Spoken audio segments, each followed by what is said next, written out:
Shalom saudaraku kasih dalam Tuhan. Kasih karunia dan damai sejahtera dari Allah Bapa dan Kristus Yesus menyertai kamu. Bacaan Alkitab kita diambil dari 1 Raja-Raja 14 ayat 1 sampai 31. Sambungan riwayat Yerobeam. Pada waktu itu Abia anak Yerobeam jatuh sakit. Lalu Yerobeam berkata kepada istrinya, "Berkemaslah, menyamarah, supaya jangan diketahui orang bahwa engkau istri Yerobeam, dan pergilah ke Shilo. Bukankah di sana tinggal Nabi Ahia? Dialah yang telah mengatakan tentang aku bahwa aku akan menjadi raja atas bangsa ini. Bawalah 10 roti, kue kismis, dan sebuli-buli air madu, dan pergilah kepadanya. Dia akan memberitahukan kepadamu apa yang akan terjadi dengan anak ini." Istri Yerobeam berbuat demikian. Ia berkemas pergi ke Shilo dan masuk ke rumah Ahia. Ahia tidak dapat melihat lagi sebab matanya sudah kabur karena ia sudah tua. Tetapi Tuhan telah berfirman kepada Ahia, bahwasanya istri Yerobeam datang untuk menanyakan kepadamu perihal anaknya, sebab anak itu sedang sakit. Begini-begini harus kau katakan kepadanya.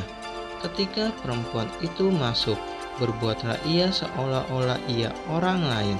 Tetapi segera sesudah Ahia mendengar bunyi langkah perempuan itu, sementara melangkah masuk pintu, berkatalah ia, "Masuklah, hai istri Yerobeam.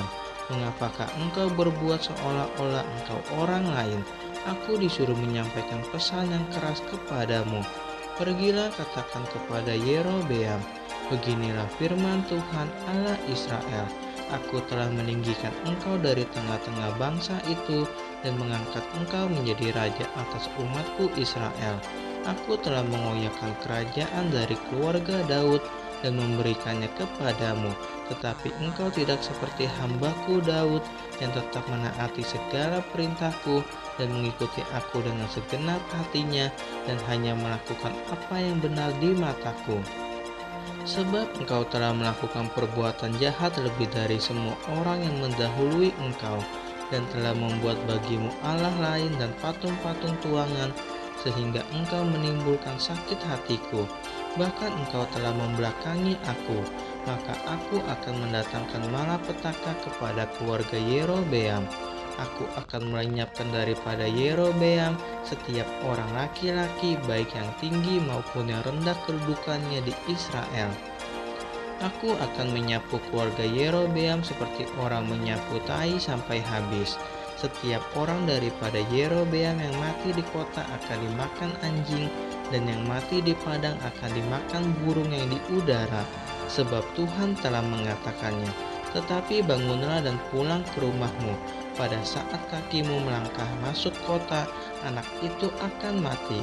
Seluruh Israel akan meratapi dia dan menguburkan dia, sebab hanya dialah daripada keluarga Yerobeam yang akan mendapat kubur. Sebab di antara keluarga Yerobeam hanya padanyalah terdapat sesuatu yang baik di mata Tuhan Allah Israel. Dan Tuhan akan membangkitkan baginya seorang raja atas Israel yang akan melenyapkan keluarga Yerobeam seperti kenyataan sekarang ini. Kemudian Tuhan akan menghajar orang Israel sehingga tergoyah-goyah seperti gelagah di air, dan ia akan menyentakkan mereka daripada tanah yang baik ini yang telah diberikannya kepada nenek moyang mereka. Ia akan menyerahkan mereka ke seberang sungai Efrat sana, oleh karena mereka telah membuat tiang-tiang berhala mereka, dan dengan demikian menyakiti hati Tuhan. Ia akan lepas tangan terhadap orang Israel oleh karena dosa-dosa yang telah dilakukan Yerobeam dan yang mengakibatkan orang Israel berdosa pula. Sesudah itu bangkitlah istri Yerobeam dan pergi, lalu sampailah ia ke Tirza. Pada saat ia masuk melangkahi ambang pintu rumah, matilah anak itu. Mereka menguburkannya dan seluruh Israel meratapi dia sesuai dengan firman Tuhan yang diucapkannya dengan perantaraan hambanya Nabi Ahia. Selebihnya dari riwayat Yerobeam, bagaimana ia berperang dan bagaimana ia memerintah, Sesungguhnya semuanya itu tertulis dalam kitab sejarah raja-raja Israel. Lamanya Yerobeam memerintah ada 22 tahun. Kemudian ia mendapat perhentian bersama-sama dengan nenek moyangnya. Maka anaknya menjadi raja menggantikan dia. Sambungan riwayat Rehabeam. Adapun Rehabeam anak Salomo, ia memerintah di Yehuda. Rehabeam berumur 41 tahun pada waktu ia menjadi raja, dan 17 tahun lamanya ia memerintah di Yerusalem, kota yang dipilih Tuhan dari antara segala suku Israel untuk membuat namanya tinggal di sana. Nama ibunya ialah Naamah, seorang perempuan Amon. Tetapi orang Yehuda melakukan apa yang jahat di mata Tuhan, dan mereka menimbulkan cemburunya dengan dosa yang diperbuat mereka, lebih daripada segala yang dilakukan nenek moyang mereka. Sebab mereka pun juga mendirikan tempat-tempat pengorbanan dan tugu-tugu berhala dan tiang-tiang berhala di atas setiap bukit yang tinggi dan di bawah setiap pohon yang rimbun. Bahkan ada pelacuran bakti di negeri itu. Mereka berlaku sesuai dengan segala perbuatan keji bangsa-bangsa yang telah dihalau Tuhan dari orang Israel.